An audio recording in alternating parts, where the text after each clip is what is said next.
Hello everyone, আসসালামু আলাইকুম। আমি এখানে রেডি করেছি পিজা। এই যে আমার পিজাটা কত যে হয়েছে, ক্রিসপি হয়েছে। এই যে দেখেন, আলহামদুলিল্লাহ, এত মজা হয়েছে বলার বাইরে। হ্যালো এভরিওয়ান, আসসালামু আলাইকুম। আমি এখানে একটা মিক্সিং বোল নিয়েছি ময়দা, সরি এটা আটা ছিল। এই যে আমি 3 কাপের মতো আটা নিয়েছি, দিয়েছি কালো জিরা একটু, দিয়েছি স্বাদ মতো লবণ। আপনারা যে পরিমাণ আটা বা ময়দা নেবেন সেই পরিমাণ লবণ দিবেন স্বাদ অনুযায়ী। এখন দিয়ে দিব পানি, এটা হচ্ছে ঠান্ডা পানি ছিল, ঠান্ডা পানি দিয়ে আমি মাখাবো। এখন দিব ইস্টটা আমি আগে দিতে ভুলে গেছি, এখন দিছি। দেওয়ার পরে এখন ভালো করে মাখিয়ে নিব, মাখিয়ে একটা ডো করে নিব। এই যে আমার মাখানো শেষ, ডো করা শেষ। এখন আমি 5 মিনিটের জন্য রেস্টে দিব। এইদিকে আমি ভাজা পোড়ার কাজ শেষ করে ফেলবো। চুলায় একটা তাওয়া বসিয়েছি, তাওয়াটা যখন গরম হয়ে আসছে দিয়ে দিলাম হালকা তেল। এখন আমি চিকেনগুলো ভেজে নিব। পিজায় যে যে আইটেম আমি ইউজ করব ওইগুলো আমি একটু ভেজে নিব। এই যে চিকেনগুলো ভেজে নিয়ে বাজাচ্ছি, এই যে নেড়ে ছেড়ে একটু ভেজে নিব। বেশি কড়া করে ভাজবো না, সামান্য একটু ব্রাউন করে ভেজে নিব, কারণ এখানে হাড় ছাড়া মাংস তো বেশিক্ষণ সিদ্ধ করা লাগবে না। এখন আমি এগুলো এক সাইডে রেখে দিয়ে এর পাশে দিব আমি চিকেন সসেস। এই সসেসগুলো আমি ঘরের তৈরি না, কিনা। তারপর আমি একটু এগুলো ভেজে নেব, কারণ বাজারে পিজাটা আমার খেতে ইচ্ছে করে না, তাই আমি ঘরে বানিয়ে বাচ্চাদেরকে খাওয়াই। এই যে আমার এগুলো ভাজা শেষ, আমি উঠিয়ে নেব।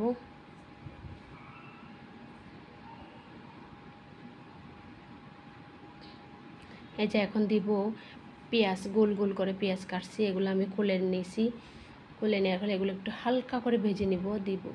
ভাজবো টমেটো।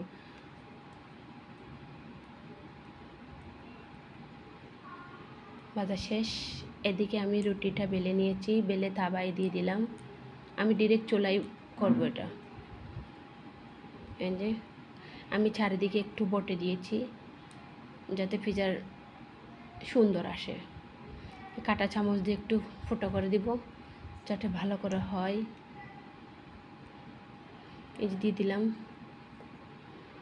প্রথমে আমি চিকেন দিয়ে দিয়েছিলাম, পরে আমি আবার উঠিয়ে নিয়েছি, কারণ এখানে আমি পিজা সসটা দিতে ভুলে গেছিলাম। এখন দিব পিজা সস। এই যে দিয়ে আমি ব্রাশ করে নেব। এই যে ব্রাশ করে নিলাম। এখন আমি একে একে বাকি সব আইটেমগুলা দিব। এই যে আমি দিয়ে দিলাম ভেজে রাখা পেঁয়াজ, দিব টমেটো,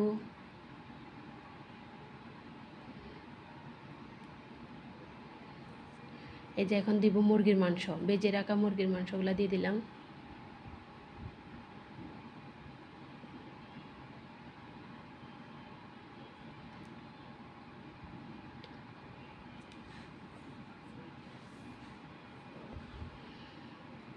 এখন দিব চিকেন সসেস।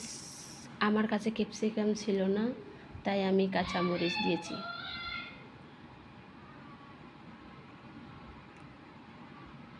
এখন দিব অরিগেনো। এটা হচ্ছে পিজার মূল উপকরণ। এটা দিলে আপনার ফ্লেভারটাও ভালো আসে, পিজার মানে যে আসল ঘ্রাণটা হয় এটা একটু অনুভব করা যায় আর কি। এখন দিয়ে দিব চিজ। এই চিজটা আমি গ্রেটারে গ্রেট করে রেখেছিলাম, এই চিজটা দিয়ে দিলাম। এখন এর উপর থেকে একটু যাতে সুন্দর লাগে, কালারটা যাতে সুন্দর হয়, দিয়ে দিব একটু টমেটোর সস।